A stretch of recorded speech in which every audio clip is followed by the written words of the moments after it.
Sir मेरा एक सवाल है, क्या मैं पूछूं? बिल्कुल पूछिए।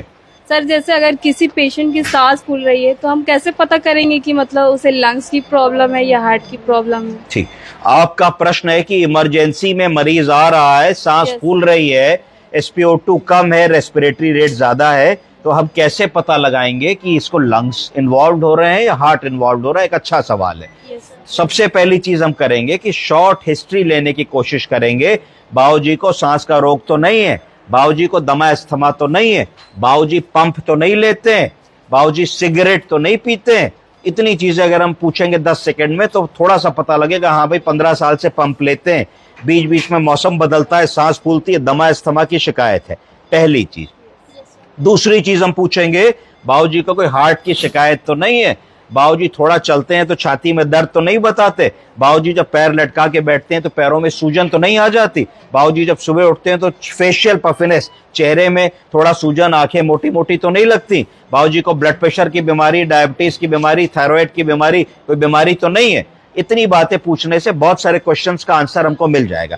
फिर हम आले का प्रयोग करेंगे। आले का प्रयोग जैसे ही हम लंग्स में लगाएंगे, अगर हमारे मरीज को लंग्स की प्रॉब्लम होगी तो एयर एंट्री इक्वल नहीं होगी। लंग में आला 3 जगह लगाया जाएगा, सबसे ऊपर उसको अपर लोब, फिर बीच में मिडिल लोब, फिर नीचे लोअर लोब। अगर तीनों लोब्स में, दोनों लंग में एयर एंट्री बराबर है, क्लियर है, मरीज से कहेंगे बाबूजी गहरी सांस लीजिए, मरीज गहरी सांस ले रहे हैं, बहुत बड़ी आवाज सुनाई पड़ रही है, कोई रुकावट नहीं है, तो इसका मतलब लंग की बीमारी नहीं है, क्लियर कर दो। अगर लंग की बीमारी होगी तो गहरी सांस लेने में रुकावट महसूस होगी, उस रुकावट में सीटी जैसी आवाज आएगी, उस सीटी जैसी आवाज या रुकावट को क्या कहेंगे? ब्रोंकोस्पैज्म।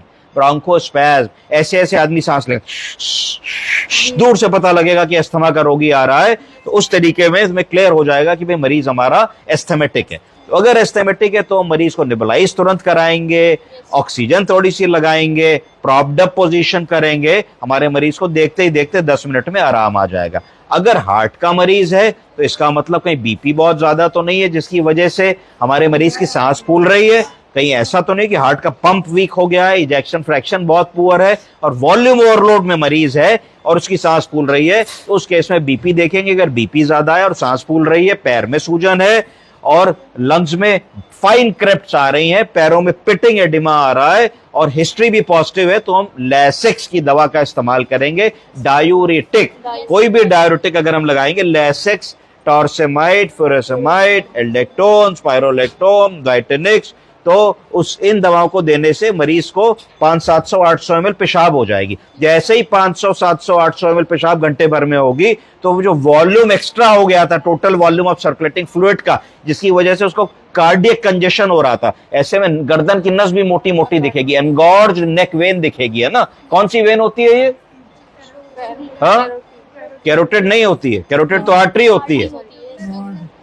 हाँ, जुगलर वेन होती है ना, एक्सटर्नल जुगलर वेन। तो एक्सटर्नल जुगलर वेन एनगॉर्ज्ड मिलेगी, भरी भरी मिलेगी। तो ये सारे लक्षण में हम जैसे ही लैसिक्स देंगे, प्रॉप्ड अप करेंगे, थोड़ा सा मरीज को हम उस भी मरीज को थोड़ा सा ऑक्सीजन लगाएंगे, बीपी कंट्रोल करेंगे, तो मरीज हमारा इंप्रूव हो जाएगा। तो इस तरीके से जब तक डॉक्टर नहीं आ रहा है तो हम 10-15 मिनट, जो गोल्डन पीरियड हमारे पास है, हम एक ECG करके देख सकते हैं। अगर और थोड़े बेटर सेटअप में काम कर रहे हैं तो ABG करके देख सकते हैं, तो उससे पता लगेगा लंग्स की प्रॉब्लम तो नहीं है, कार्बन डाइऑक्साइड तो ज्यादा नहीं हो गया, CO2 PO2 का रेशियो कैसा है, pH कितना है, इत्यादि इत्यादि। समझ गए?